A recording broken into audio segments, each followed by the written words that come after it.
우리 주 예수 그리스도의 이름으로 기도드립니다. 아멘. 할렐루야. 아멘.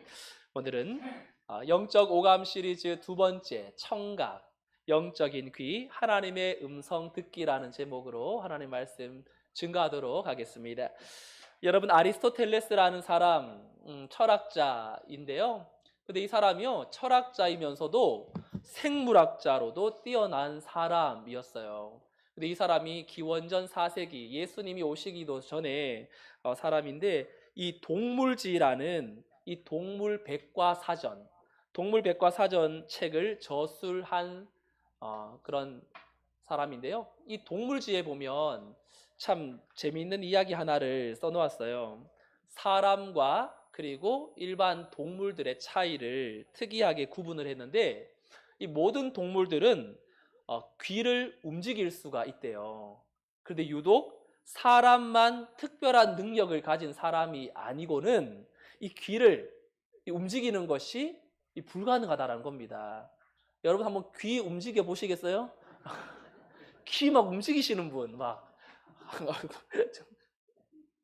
예, 귀를 움직이려고 했더니 막 인상이 찌그러지고 막 그렇죠. 저도 이거 말씀 준비하면서 해봤더니 자꾸 이게 이쪽 왼쪽에 앞면만 자꾸 마비가 되고 그런데 그래서 이런 사람이 있을까 하다가 가까운 곳에서 귀를 움직이는 능력자를 발견했어요.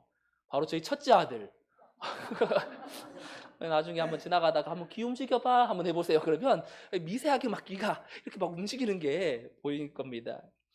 여러분이 귀를 움직인다라는 건요, 세 가지의 근육이 발달이 잘 돼야 움직일 수 있대요.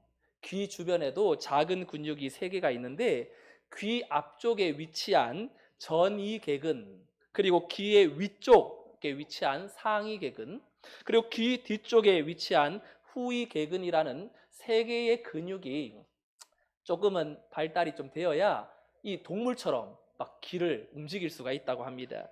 근데 이 사람이 굳이 귀를 움직이지 않아도 사는데 전혀 지장이 없으니까 자연스럽게 이 근육이 퇴화되었대요. 그래서 못 움직이는 게 아니라 움직이지 않아서 자연스럽게 이것이 없어졌다고 말합니다. 동물들은 이 지진이나 자연재해나 적들로부터 예민하게 소리를 들어야 하기 때문에 이 귀가 굉장히 발달하고 근육이 퇴화되지 않았다라는 거죠. 그리고요, 또 한 철학자 플라톤이라는 사람은요, 이 동물과 사람의 유일한 구조적인 차이를 뭐로 지적했냐면, 동물들은 하늘을 쳐다볼 수 없다, 구조상. 동물이 하늘 쳐다보는 거 혹시 본 적 있으세요? 없을 거예요. 구조상 땅을 쳐다보고 이 땅에 일어나는 현실만 잘 보고, 그래서 내게 지금 적자 생존해서 살아남기 위해서 목은 정면 아니면 아래쪽만 보도록 되어 있는데, 사람은 유일하게 하늘을 쳐다볼 수 있는 그러한 동물이라고 합니다. 그러면 이 플라톤과 아리스토텔레스의 이야기를 종합해 본다면, 왜 우리는 자연스럽게 이 귀가 좀 움직이지 못하고 좀 퇴화됐는가? 그리고 또 다른 의미에서 본다면, 우리의 귀는 어쩌면 세상 소리에 그렇게 심각하게 예민하게 듣는 것보다 하늘을 우러러 우리의 집중해야 될 곳이 하나님께 있음을 알라라는 그런 뜻으로 해석해 볼 수 있지 않겠습니까?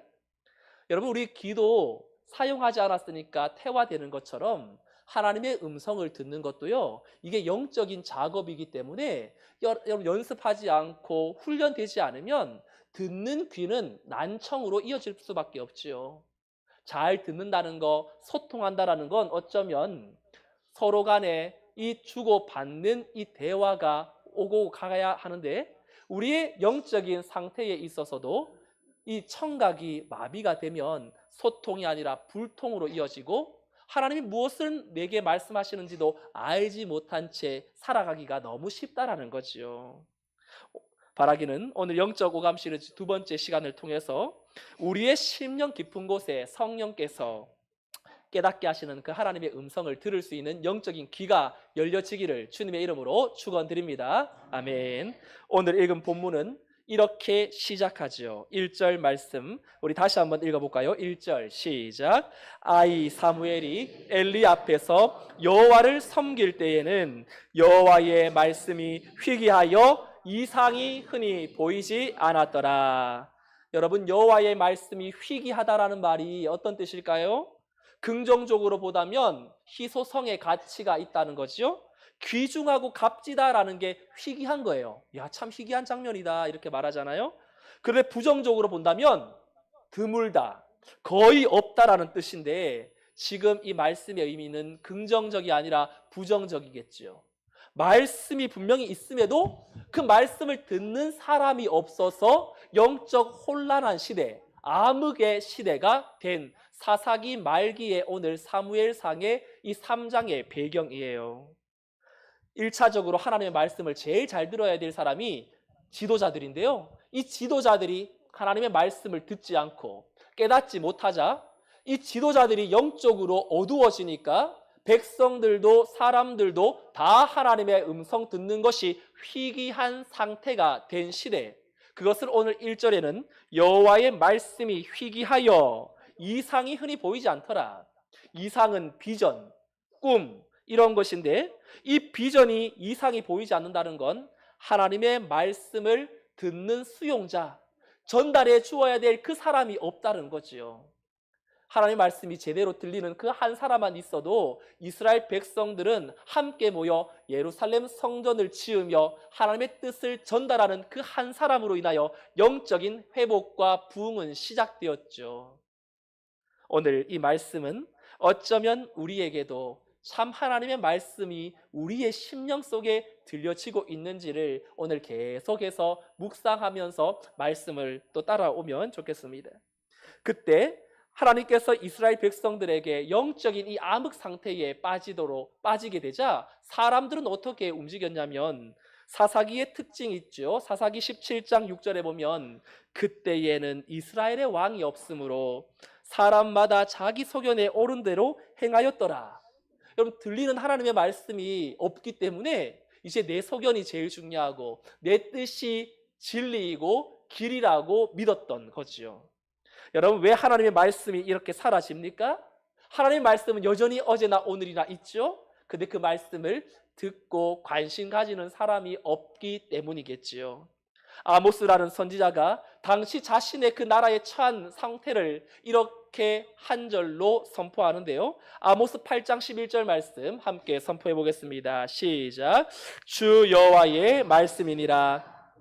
날이 이를지라 내가 기근을 땅에 보내리니 양식이 없어 추림이 아니요 물이 없어 가람이 아니요 여호와의 말씀을 듣지 못한 기갈이라. 아멘.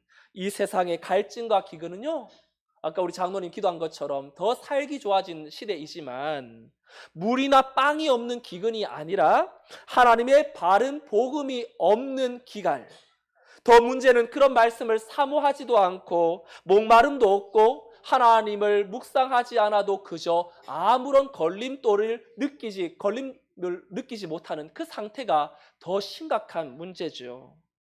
1절을 다시 보면 성경 기자가 이 혼탁한 시대 속에 영적 어둠의 시대를 뚫고 나아갈 사람 한 명을 소개합니다.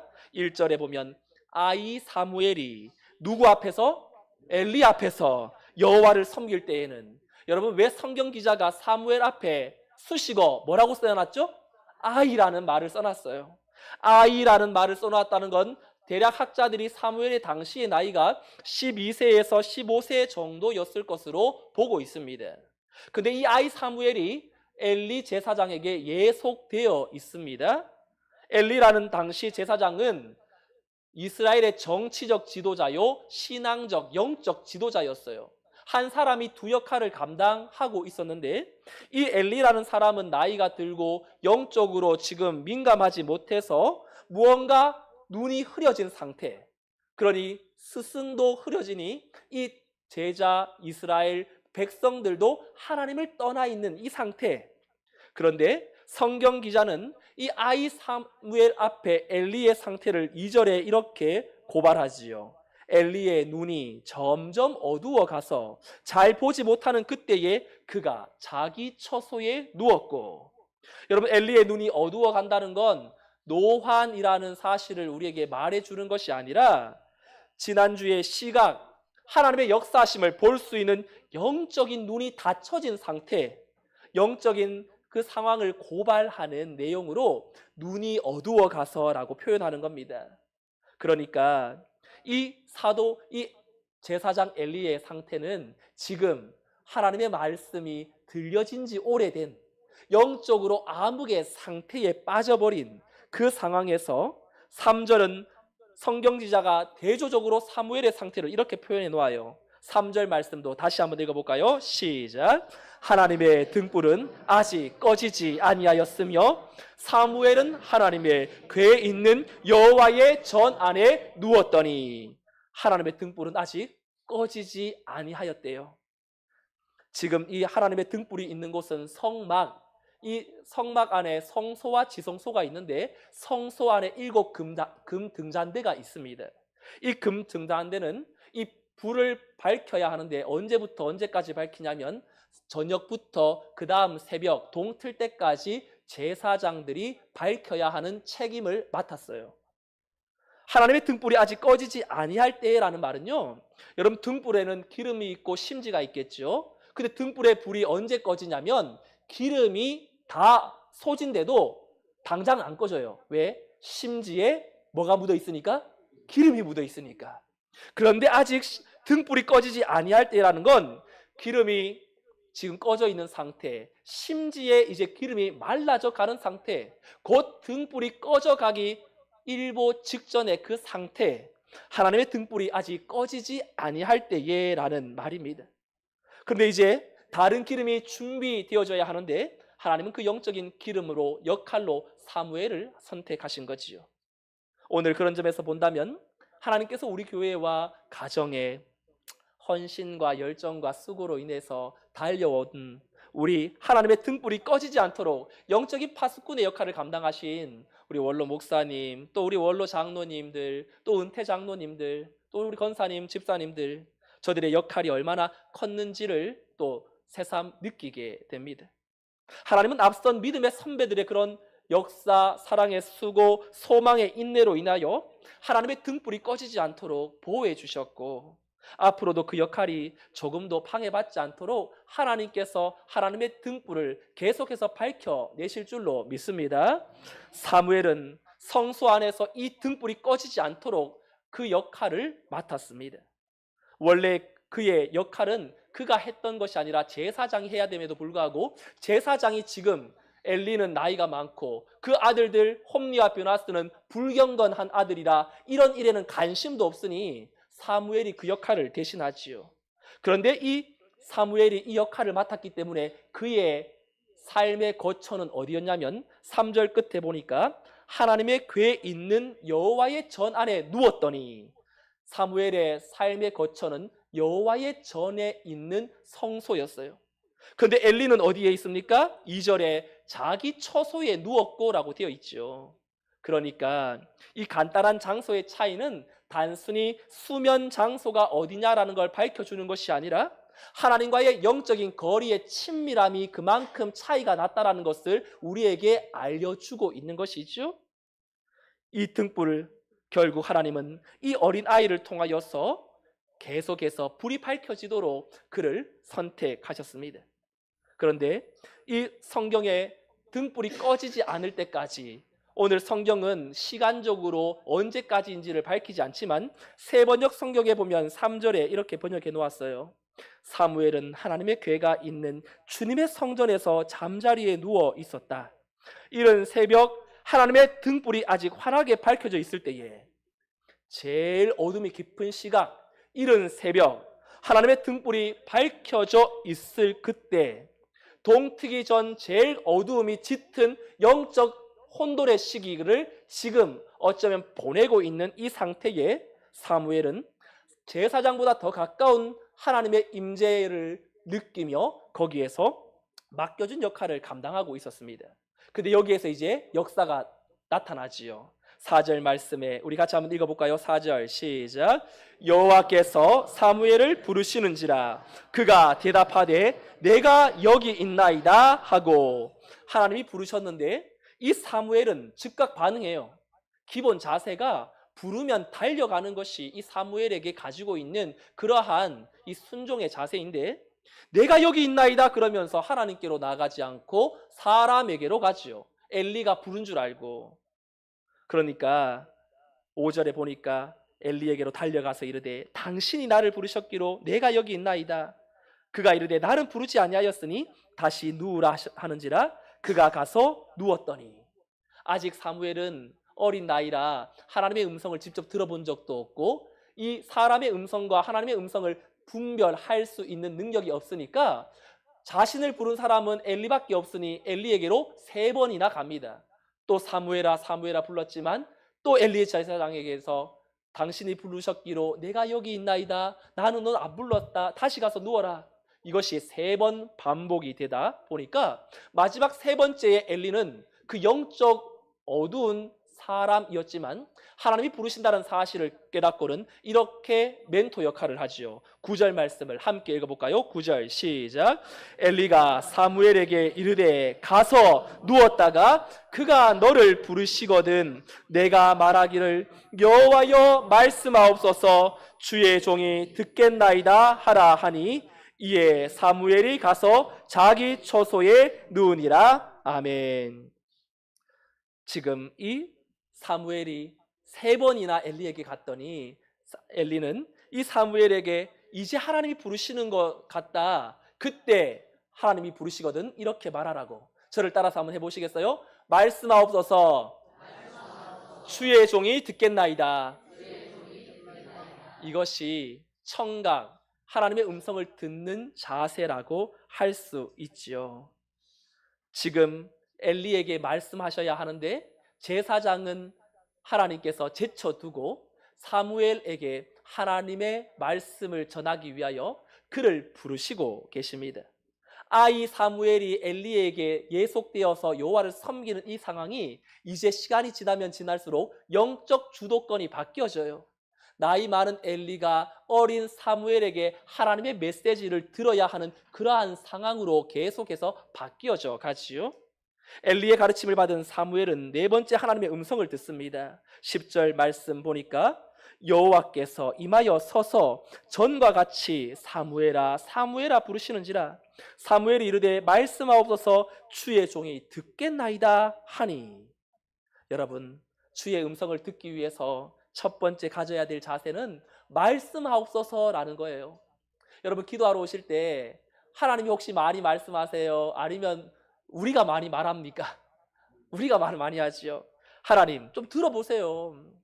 아무 말씀도 하지 마시고 지금부터 제가 하는 말만 똑바로 듣고 예스, 노로 사인만 해주세요.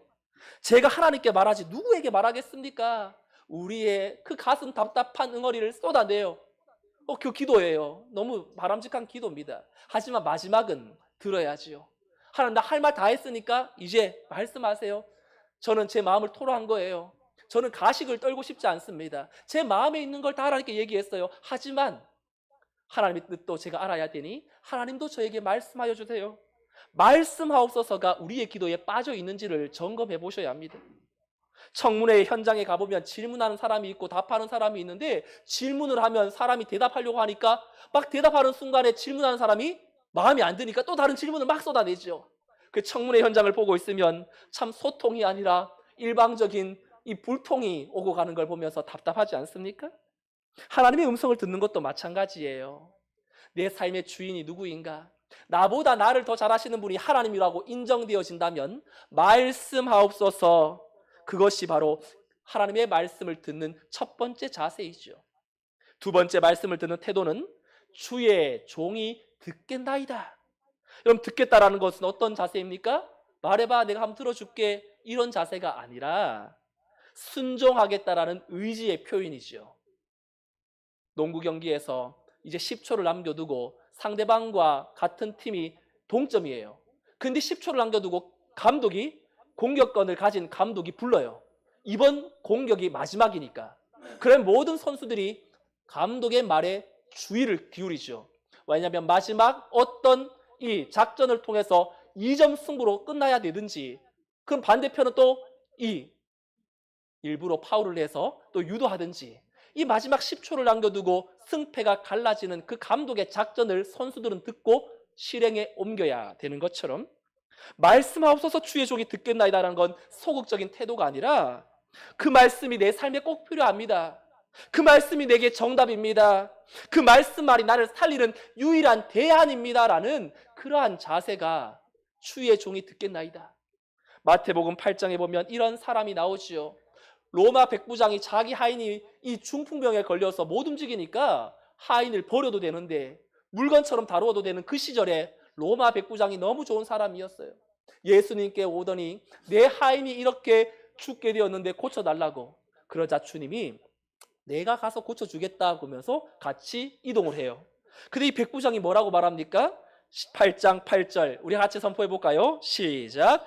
백부장이 대답하여 이르되 주여 내 집에 들어오심을 나는 감당하지 못하겠사오니 다만 말씀으로만 하옵소서. 그러면 내 하인이 낫게 싸움나이다. 아멘. 로마 사람인데 하나님을 그렇게 잘 믿을 수 있는 여건이 못 되는 사람인데 그도 군인 정신이 있죠. 남의 수하에 있는 사람이니까 시키고 심부름하며 명령하면 그대로 옮겨야 될 군대 이 군인 정신이 그의 몸에 남아있으니 이게 믿음으로 결탁되니까 얼마나 능력이 있는 믿음의 말을 선포합니까? 하나님이 말씀으로 창조하신 그분이 하나님의 아들로 이 세상에 오셨는데 우리 집에 오면 내가 죄인이라 감당할 수가 없습니다. 여기에서 말씀만 해주세요라고 그렇게 예수님의 그 말씀의 권세를 듣고 순종하겠다라는 그 자세. 오늘 우리가 하나님을 찾으면서 주의 음성을 듣고 싶다고 말하지만 내가 말해줘도 너 순종할 마음이 있니?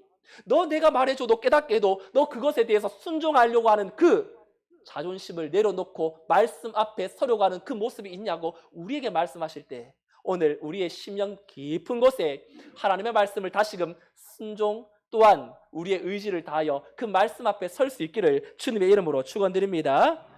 자, 그러면 하나님이 이 사무엘에게 4번이나 나타나셨어요.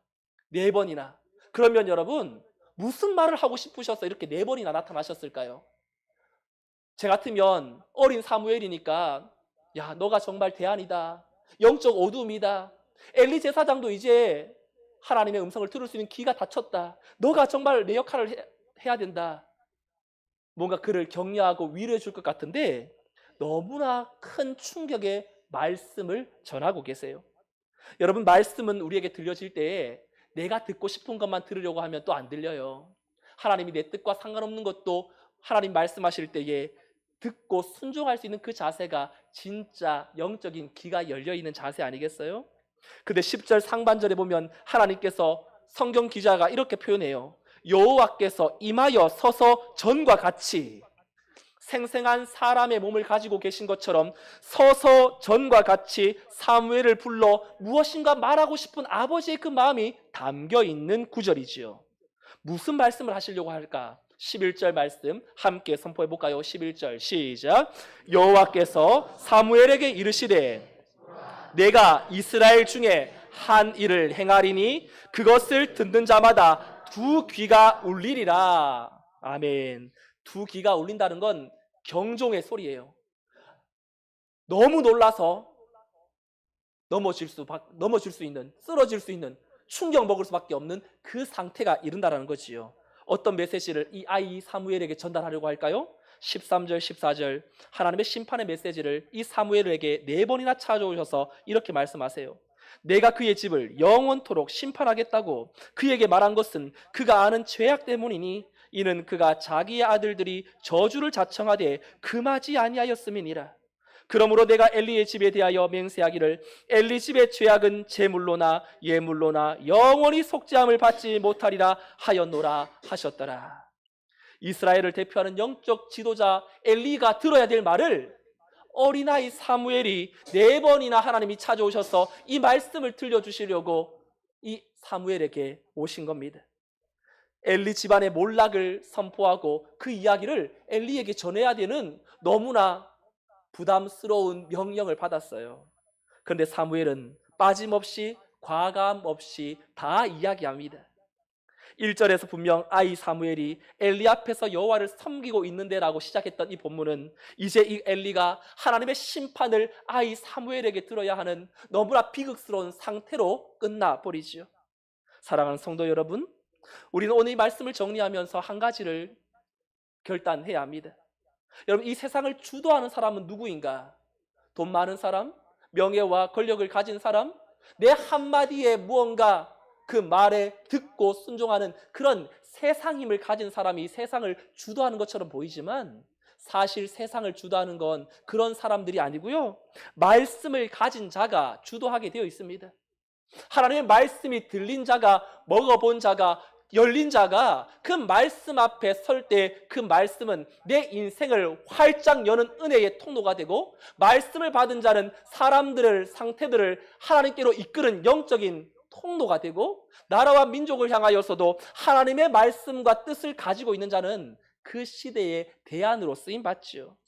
사랑하는 성도 여러분, 사무엘은 어떻게 하나님 앞에 사용받습니까? 19절, 20절 오늘 본문, 오늘 설교를 마무리하며 함께 두 절을 선포하지요. 19절, 20절 시작. 사무엘이 자라매 여호와께서 그와 함께 계셔서 그의 말이 하나도 땅에 떨어지지 않게 하시니 단에서 20절, 그 다음 단에서부터 부엘세바까지 온 이스라엘이 사무엘은 여호와의 선지자로 세우심을 입은 줄을 알았더라. 아멘. 최북단 단이라는 곳에서부터 최남단 도시 부엘세바까지 이스라엘의 전 지역이 이 사무엘을 하나님의 선지자로 인정합니다. 왜요? 그의 입에는 무엇이 있기 때문입니까? 하나님의 말씀, 하나라도 땅에 떨어지지 않는 살아 역동하는 말씀이 그에게 있으니, 사무엘이 돈이 많지 않아도, 권력과 능력이 없어도 말씀 자체가 능력임을 사람들이 아니, 그 말씀을 듣기 위하여 그 말씀 앞에 그 어린 사무엘이 점점 하나님의 사람이라는 사실을 온 이스라엘이 기억하고 인정했듯이, 어떤 시대보다 하나님의 말씀이 들려지지 않는 시대에 저와 여러분들은 사무엘과 같은 그 시대에 살고 있습니다. 너무 들리는 소리가 많죠. 의도적으로 하나님의 음성을 듣지 않으려고 하면 세상의 소리에 압도되어 분주함으로, 자기중심적인 신앙으로 우리의 길을 막고 살아가게 되는 이 시대, 오늘 우리는 여전히 말씀이 희귀하여 이상이 보이지 않는 그 시대 속에 하나님의 꺼지지 않는 말씀의 등불을 맡은 사람들입니다. 오늘 우리의 인생의 여정 속에 여러분, 말씀을 가진 자가 세상을 바꾼다는 사실을 기억하고, 여러분 다시 연초에 혹 놓았던 성경 말씀을 꺼내어 그 말씀을 읽는 자리로 여러분 돌아가셔야지요. 그리고 또한 어둠이 깊은 그 새벽의 미명에 하나님 앞에 나와 기도하는 성도들이 더 많아져야지요. 여러분, 수요일 금요일에 나와 하나님의 말씀 앞에 내가 오늘 이 세상의 소리를 너무나 많이 들었으니 이제는 주의 말씀과 그 음성에 내 귀를 집중하겠다라는 결단이 있어야죠. 우리의 인생의 여정 속에 사람의 소리를 너무나 많이 듣게 되면 그 소리에 우리는 하나님의 소리로 둔갑하는 이 혼탁한 시대 속에 주여 말씀하옵소서, 주의 종이 듣겠나이다. 말씀이 들려 말씀을 가진 자로 영적인 암흑기와 같은 이 시대 속에 말씀의 등불을 비추는 아름다운 귀한 사역을 힘있게 감당하는 우리 성문교회와 우리 모든 성도들의 삶이 되시기를 주님의 이름으로 축원드립니다. 아멘. 다 같이 자리에서 일어나셔서 말씀을 생각하면서 함께 찬송하겠습니다. 주님 말씀하시면 내가 나아가리다.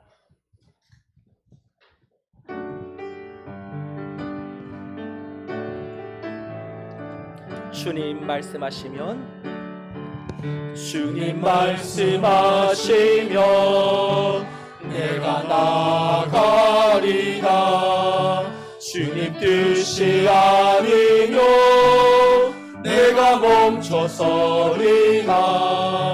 나의 가고 서는 곳 주님 뜻에 있으니 노주니 나를 이끄소서. 다시 한번 주님 말씀하시면, 주님 말씀하시면 내가 나아가리다. 주님 뜻이 아니요 내가 멈춰서리라. 나의 가고 서는 곳 주님 뜻에 있으니 노주니 나를 이끄소서. 뜻하신 그곳에 나 있기 원합니다. 이끄시는 대로 순종하며 살리니 연약한 내 영혼 도하여 일하소서. 주님 나라와 그 뜻을 위하여 뜻하신 그곳에 나 있기 원합니다. 이끄시는 대로 순종하며 살리니 연약한 내 영혼 도하여 일하소서. 주님 나라와 그 뜻을 위하여 노주님 나를 이끄소서. 우리 함께 이 시간 기도하겠습니다. 여러분, 우리의 마음속에 참 지난 한 주간 사람의 말에 상처받고 그 말에 잠 못 이루며 누군가의 말에 경청하며 거기에 내 심령이 다 집중되어져 정작 하나님의 말씀하시는 것을 잊어버리고 현실의 혼탁함 속에 내 현실의 안타까운 문제 속에 갇혀서 하나님의 음성을 못 듣고 방황하고 있다면 하나님께서 우리에게 이 시간 찾아오셔서 사무엘의 귀를 열어 소통하셨던 것처럼 우리에게도 말씀이 들려질 때 살아나게 되고 그 말씀을 붙드는 자에게 놀라운 능력이 나타난다고 말씀하셨는데, 오늘 우리가 들어야 될 하나님의 말씀을 듣게 하여 주시고 그 말씀 앞에 깊이 나아가 내 심령, 비록 육신은 연약하고 보이는 것은 답답하고 내 마음이 무너지는 것처럼 보인다 할지라도 말씀을 들은 자들은 이 현실 가운데 뚫고 나가는 힘이 있음을 기억하고 주여 말씀이 들리게 하시고 그 말씀을 붙들고 암흑의 시대 가운데도 말씀의 등불이 꺼지지 않도록 주여 내 심령에 주의 말씀을 넣어주시고 말씀을 듣고 순종하는 그 자리에 내가 서게 하여 달라고 오늘 말씀을 들은 것 생각하며 통성으로 함께 기도하겠습니다.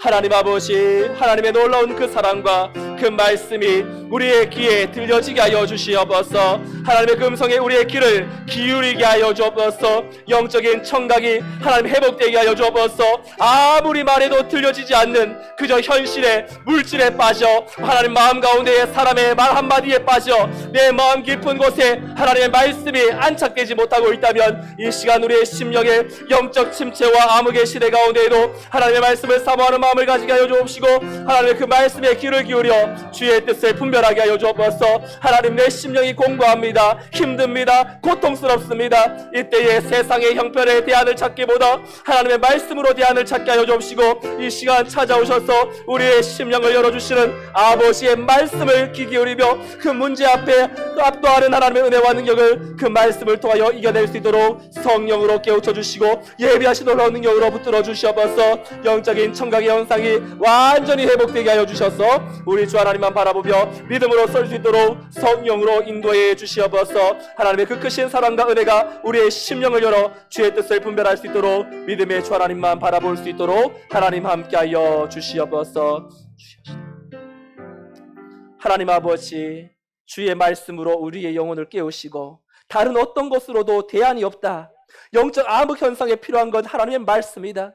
정말로 여호와의 말씀을 듣지 못하여 기갈된 이 시대 속에 하나님, 우리의 심령이 하나님의 말씀이 희귀하지 않도록 하나님의 그 말씀이 우리의 심령을 적셔 주의 뜻을 분별케 하여 주시옵소서. 오늘 우리가 하나님의 부르심에 주여 말씀하옵소서. 주의 종이 듣겠나이다. 정말로 말씀의 주도권이 하나님께 있음을 기억하고 내 심령의 안타까운 마음을 쏟아내고 하나님 앞에 나아가더라도 마지막은 하나님의 음성을 들을 수 있는 귀를 열고 주여 말씀하여 주시고 주의 그 크신 뜻 앞에 내가 순복하며 하나님 앞에 더욱더 순종하며 들으며 나아가겠다라는 결단이 우리의 심령 가운데에 회복되게 하여 주옵소서.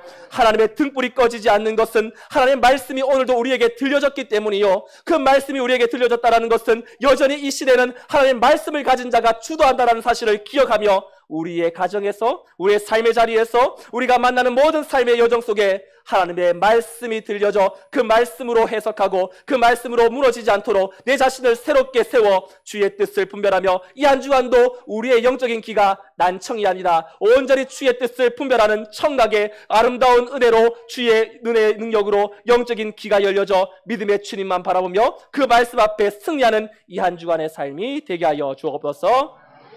이제는 우리 주 예수 그리스도의 은혜와 하나님의 크신 사랑과 성령님의 인도 보교통 충만 역사하심이 내 심령을 후벼파는 모든 세상의 문제와 아픔과 힘듦 앞에 그 문제를 신세 타령하듯이 하나님 앞에 내어놓고만 끝나는 것이 아니라 주여 말씀하옵소서, 주의 종이 듣겠나이다. 말씀의 대안을 가진 자로 다시금 세상 가운데 말씀 붙들고 나가야 될 모든 성도들의 삶과 저들의 가정과 자녀와 생업 위에 이 나라와 민족 열방 위에 이제로부터 영원토록 함께 있을지어다. 아멘.